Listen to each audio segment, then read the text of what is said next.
grow out. Don't forget, I need school supplies. And I need victuals for my critters. And I need victuals for you critters. I reckon I might as well draw out enough money to last us a month or two. Reckon $10 will do it. I never could sleep a wink with all that money in the house. I told you not to drive with that hangover.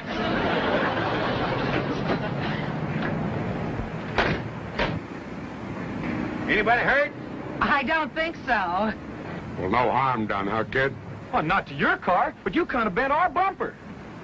I reckon I can straighten it out, though.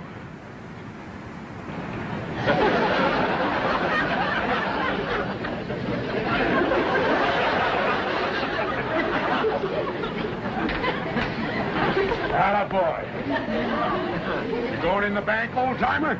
Yes, sir. I was planning to. Well, come with me. They know me here. Maybe I can do you some good. I hope you'll forgive my stupid husband. Had a bad day yesterday with the nags, and he got stoned last night. So now he's got to borrow some money to pay off his bookies. What's a bookie? A little rat called Sam the Collector. Oh, Jim could only stay away from the horses. Your husband likes horses, does he? Loves them, especially losers. Jed says a man who likes animals can't be all bad. Here comes Uncle Jed, Granny. Well, let's be on our way. Bye, ma'am. Glad there was no harm done. So am I.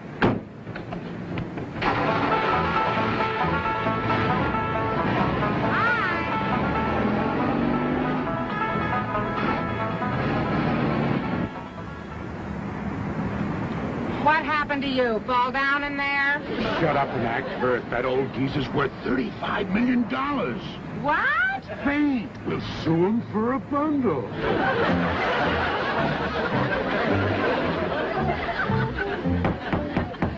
Case of Johnson versus Clampetts. Are the plaintiffs ready? We are, Your Honor. Are the defendants ready? Mr. Clampetts, Yes, sir? please rise when addressing the court. Yes, sir. Your courtship? Your Honor. Oh, just call me Jed. Mr. Clampetts, let me warn you that any attempt at humor will be dealt with severely. You're being sued for $100,000. Do you consider that funny? No, sir. Very well. Are you represented by counsel? Am I what? By who? You have an attorney. A lawyer. Oh, no, sir. I see. You're appearing in pro per. Do you have any objections? No, Your Honor. Not hearing no objection, I'll permit your defense. Well, thank you, sir. For the plaintiffs will make his opening statement.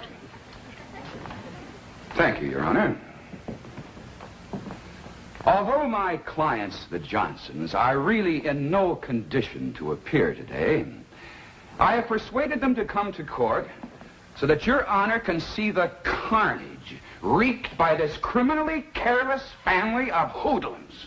Oh, excuse me, young feller, but our name ain't Hoodlum, it's Clampett. That's all except Granny, she's a Moses, and Jethro, he's a Bodine. He's my cousin Pearl's boy. Pearl's back home right now with Jethro and his sister trying to get her married. She's 18 and still single. That is enough. That's the way my cousin Pearl feels. A girl passes 18 and her chances of getting a husband. Mr. Clampett, will you please be quiet? Now, I'm going to excuse this outburst because apparently you're unfamiliar with court procedure. However, one more infraction and I will hold you in contempt. You be seated. Proceed, Counselor. As I was saying, Your Honor, I have prevailed upon my clients to appear today, although at the cost of great personal suffering to themselves. Bailiff, if you please.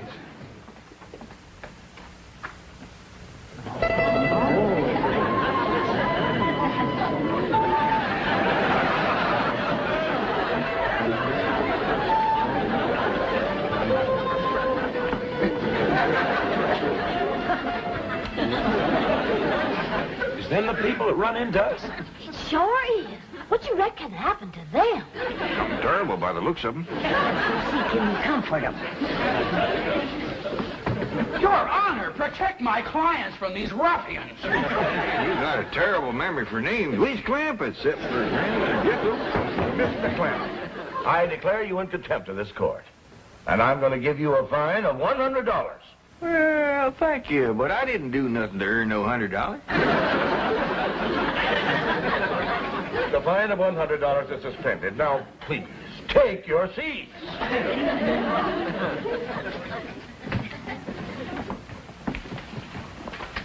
Kid, where's the $100 he promised you?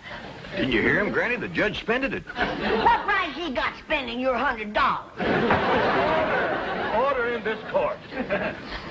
The attorney for the plaintiffs will proceed. Your Honor, the maimed and broken bodies of my clients speak more eloquently than any words of mine in condemning the criminal actions of this lawless family. What'd he call us that time? Lawless? I know a family named Lawless. Awful nice folks. Raise pigs. You will prove, Your Honor, that on the day and date set forth in the complaint, said defendants did willfully and maliciously crash into the plaintiff's car, inflicting upon the bodies of the plaintiffs numerous and grievous injuries, for which we ask the court to award damages in the amount of $100,000 to said plaintiffs. He can't even remember the Johnsons. He keeps calling them the plaintiffs. There are two ways about it. When it comes to recollecting names, that young feller's pitiful. I want you to tell the court in your own words exactly what happened. Well, Mrs. Johnson and I had just driven up to the bank where I hoped to borrow some money from my favorite charity, the Horse Lovers of America. And although we've been married for 20 years, Mrs. Johnson and I are still very affectionate. Proceed with your testimony, Mr. Johnson. Well, being affectionate as we are, we sat in the car for a few moments to speak of our love. I love you, Jim Johnson. I love you, Mabel. What other man would borrow the money to help those poor old horses on their way to the glue factory? I do what my heart tells me. Mabel! What is it, Angel? There's an old truck careening down the street out of control. Oh, Jim! Is any sight for us? Well, have no fear. I'll protect you, darling. And that's the last I remember, Your Honor. Those monsters crashing into us in an alcoholic stupor. Honor, please. Court is recessed for 10 minutes. Who you reckon smacked into them people like that? I don't know, but they was driving something called a stupor. What do we drive, Jethro? I ain't sure, but I think it's called a Stutz. If we wasn't there, we could have helped them. Excuse me, mister. How do you get to the playground? Playground? Oh, yes, sir. He just called recess.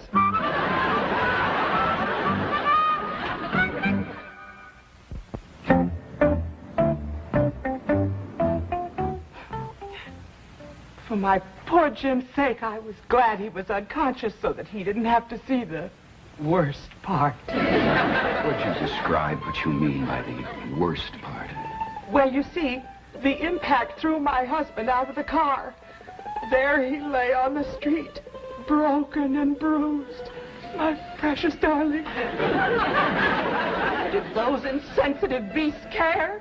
No. They actually seemed happy about it. Let's back up and hit him again. That one about knocked him 5 feet in the air. Why don't you learn how to stay out of people's way? You girls, look what you've done to my husband. I'll bring him around. If this don't bring him around, he's dead.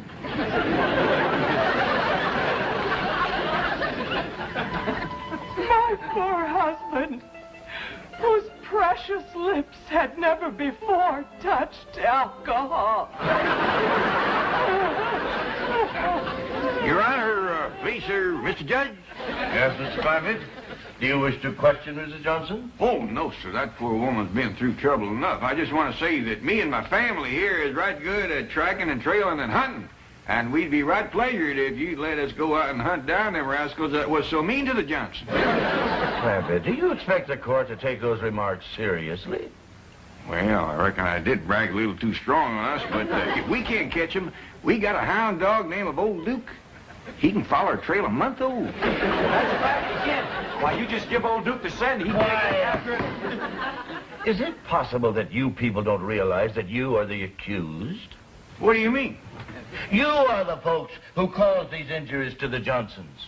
Us? Who says so? They do. That's a daggone lie. We wasn't even fighting. Bailiff, restrain these people. No, you want to fight. You want to fight.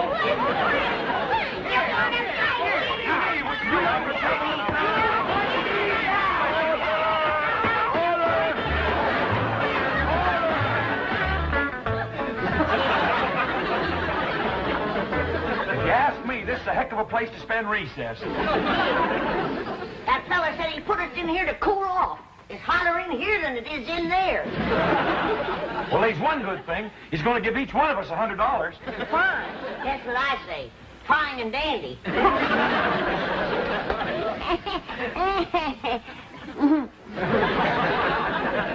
Dad, you look like you're counting hairs on a hog's back. What you studying on? I'm studying on this whole situation, Granny. Why would the Johnsons haul off and say we'd done something that we didn't? Well, maybe they's fibbing to get the money. Maybe they's tests. I agree with Ellie.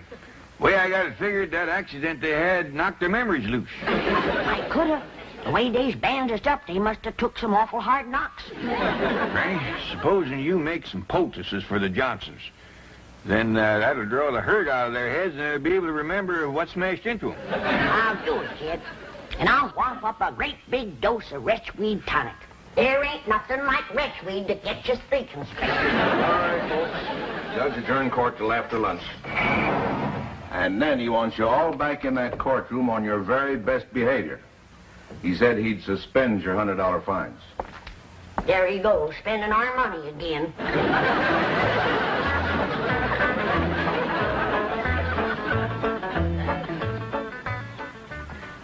I'm going to ask the court for a judgment by default. Those hillbillies aren't coming back. They probably left town. Hope we didn't keep you folks waiting. We hurried the best we could. Didn't even stop to eat. For a piece over at our place. You really got a lot of fixing to do. And you're going to feel a heap different when I get done with you. How dare you threaten my clients? Quieten down, little man. Ain't nobody threatening nobody. They're back, Your Honor. All rise.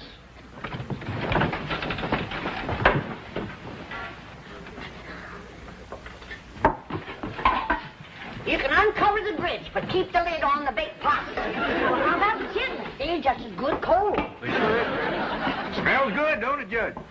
We'd be right pleasure to have you join us. Everybody, we got plenty. Thank you. That is very nice of you. Oh, not at all. You realize how long you've kept this court waiting? Yeah, I'm sorry about that, Judge, but we done the best we could. Granny was working like a whirlwind, baking possum, cooking grits, making tonic, and fixing poultices. I am not interested in what Granny has been doing. I wouldn't rile her up if I was you, Judge. Not on an empty stomach.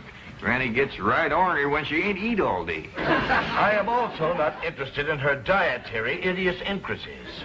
Bailiff, remove that food from this courtroom. Hold on. We's hungry. That's your own fault for being late. I wouldn't say too much about being late if I was you. This is the second time today you've come in here in your nightgown.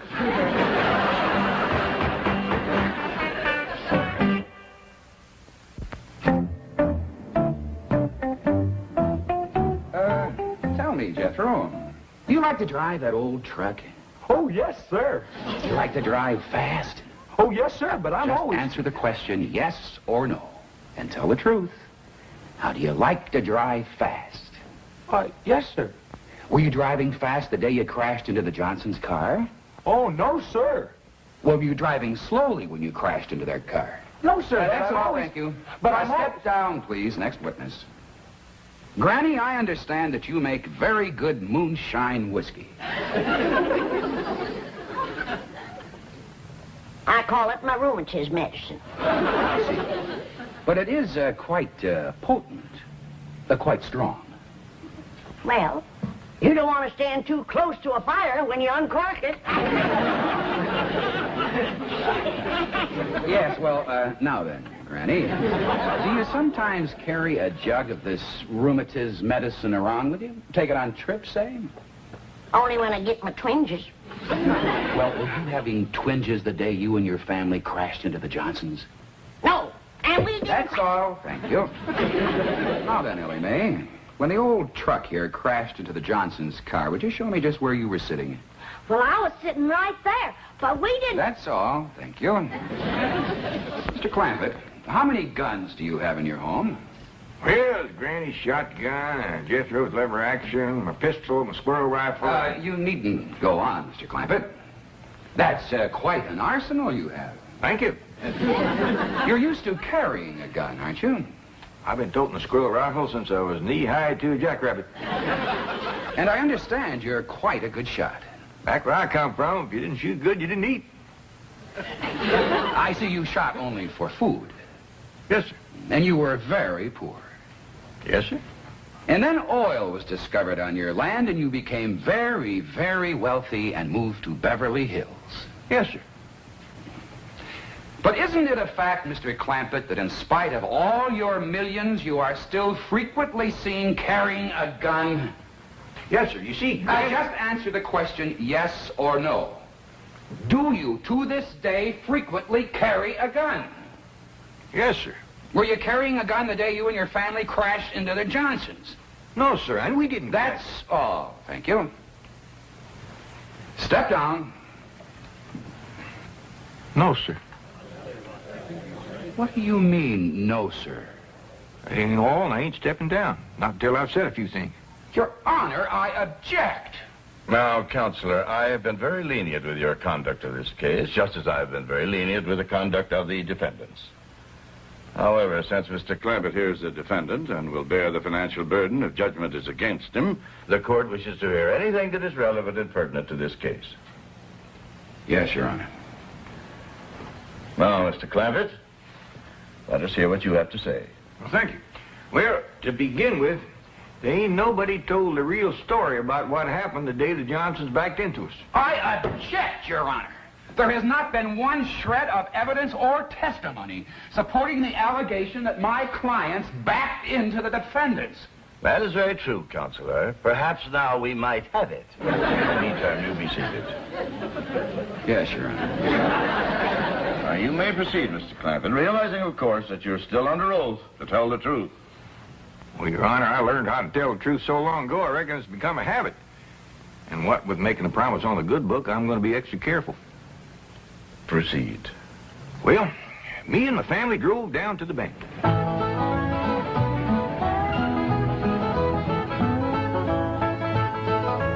And then we drove on home, and that's the last we seen of the Johnsons till somebody come to the house and told us to come down here to the courtroom.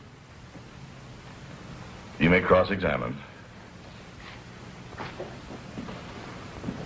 Well, that's quite a story you told, Mr. Clampett. Very simple and very sweet. Just the truth, like I promised.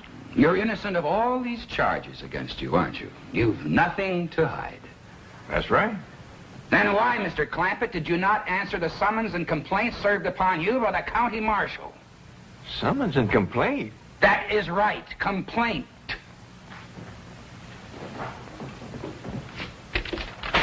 This is a complaint, Mr. Clampett. In fact, it's a copy of the one delivered into your hands. Is that a complaint? It is. Why didn't you answer it? Would you mind reading that first line there? The people of the state of California send greetings to J.D. Clampett. That just didn't seem like no complaint to us. And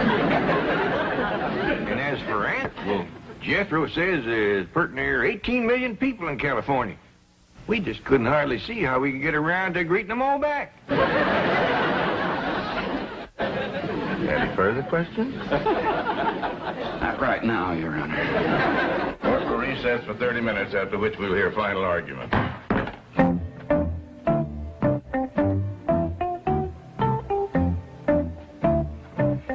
Mrs. Johnson, I'd like to have a little conference with you and your husband before court resumes. Do you know where he is? Probably out calling his bookie. Dr. Bookman. Another thing, you told me your husband was a teetotaler. After lunch today, I thought I smelled liquor on his breath. That's his medicine for pain. Mrs. Johnson, are you sure that you and your husband are telling me the complete truth about this case? What do you mean? Are you siding with that millionaire against us poor crippled people? Bodies all aching and racked with pain? It's just that Mr. Clampetts' story was very convincing. And there were no witnesses to the accident. You told me we didn't need any witnesses. You said because they didn't answer the complaint, we didn't have to bring in any witnesses. But you mean you could have brought in witnesses? All you want.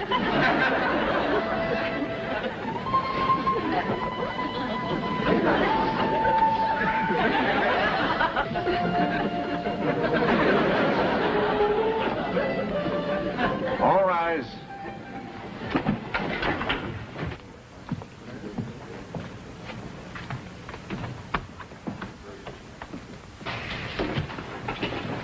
Counsel for the plaintiffs ready for his final summation? Yes, Your Honor. Your Honor, sir, Mr. Judge, could I say something that might save us all a lot of time? You any objections? No, Your Honor. Proceed, Mr. Clampett. Well, sir, if it's all right with you, I'd like to go ahead and give that $100,000 to the Johnsons. Do you admit the claims made by the Johnsons?